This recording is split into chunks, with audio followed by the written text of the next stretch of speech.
नमस्कार. At the rate स्टेनोम या चॅनलवरती आपलं हार्दिक स्वागत आहे.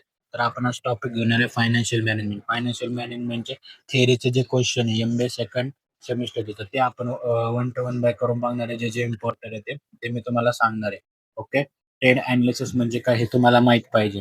त्यानंतर तुम्हाला जे हे 3 क्वेश्चन दिसतंय सेकंड, थर्ड, फोर्थ हे most most most important question आहे. Explain in brief IR internal rate of return त्याला म्हणतात. पेपरमध्ये आय-आर-आर देतात. इंटरनल रेट ऑफ रिटर्न देत नाही. Explain in NPV. एन-पी-बीचा फुल फॉर्म आहे नेट प्रेझेंट व्हॅल्यू. तर हां,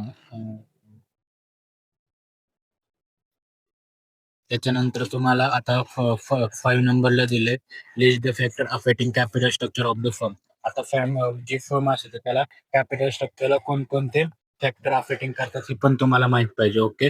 what is the calculating sorry what is the formula of calculating interest conversion ratio तुम्हाला हे एक माहिती पाहिजे. नंतर एक्सप्लेन द लिव्हरेजेस. आता लिव्हरेजेसचे वेगवेगळे टाईप आहे, तर ते तुम्हाला माहित पाहिजे कोणकोणते लिव्हरेजेसचे टाईप आहे. हे तुम्ही लास्टला आहे ते केलं तरी चालेल, नाही केलं तरी चालेल, काय विषय नाही. पण तुम्हाला हे माहित पाहिजे कॅपिटल बजेटिंग करताना कोणकोणत्या प्रोसेस असतात, त्या प्रोसेस तुम्हाला विचारतात 5 मार्कला. तर त्यामुळे हे पण इम्पॉर्टंट आहे. नंतर हा डबल क्वेश्चन झालाय. नाही, नाही, हा डबल क्वेश्चन नाही. Identify factor affecting working capital. वरती होतं फायनान्शियल मॅनेजमेंटचं काय ते. ओके. नंतर हा सगळ्यात जास्त मोस्ट मोस्ट मोस्ट विचारला जाणारा क्वेश्चन आहे. Explain the modern approach of financial management.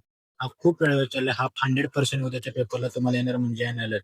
What is the comparative analysis. Preference share म्हणजे काय, डिव्हिडंड म्हणजे काय, नंतर इक्विटी म्हणजे काय हे तुम्हाला माहित पाहिजे. नंतर प्रीमियम शेअर म्हणजे काय, डिस्काउंटिंग शेअर म्हणजे काय हे तुम्हाला सगळं माहित पाहिजे. नंतर बघा मी तुम्हाला सांगितलं होतं की तुम्हाला हे माहित पाहिजे कॅपिटल बजेटिंग आहे, तर तो धडा आहे. तर त्याच्यामध्ये 5 मेथड आहे. कोणकोणत्या मेथड आहेत?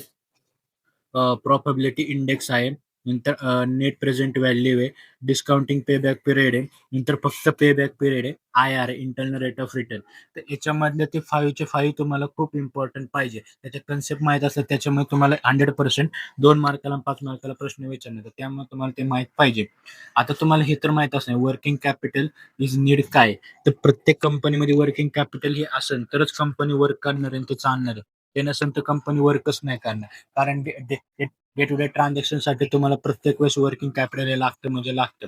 आता एक्सप्लेनिंग ई-पी-एस. आता ई-पी-एसचा फुल फॉर्म तुम्ही कमेंटमध्ये करून सांगा. चॅप्टर नंबर 3 का 4 मध्ये तुम्हाला आहे. त्याच्यावरती पण तुम्हाला 10 मार्काचा क्वेश्चन विचारणार आणि ई-पी-एस म्हणजे काय हे तुम्हाला माहीत पाहिजे. त्यामुळे तुम्हाला कमेंटमध्ये याचं उत्तर नक्की सांगा. आता आपण जे इंटरेस्ट रेट कॅल्क्युलेट करतो फॉर्म्युला ते पण तुम्हाला माहीत पाहिजे. आणि लास्टला मी दिले full form of NPV, IR with definition. आता तुम्हाला या दोन्हीची डेफिनेशन पण माहीत पाहिजे. कारण हे दोन्ही कंबाईनमध्ये 5 मार्क विषय किंवा वेगवेगळे विचारू शकतो. आणि लास्टचा तुम्हाला क्वेश्चन आहे की डिफरन्स बिटवीन प्रॉफिट मॅक्झिमायझेशन आणि वेल्थ मॅक्झिमायझेशन.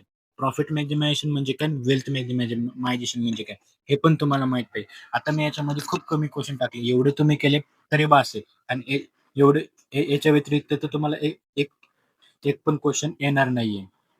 तर बघू शकता मी एवढं इझी वे मी तुम्हाला सांगितलंय. व्हिडिओ आवडले असेल तर लाईक आणि शेअर करून ठेवा आपल्या चॅनलला. कारण आपण असेच अजून नवीन नवीन व्हिडिओ तुमच्यासाठी घेऊन येणार आहे. तर भेटून नेक्स्ट व्हिडिओ मी तोपर्यंत बाय बाय.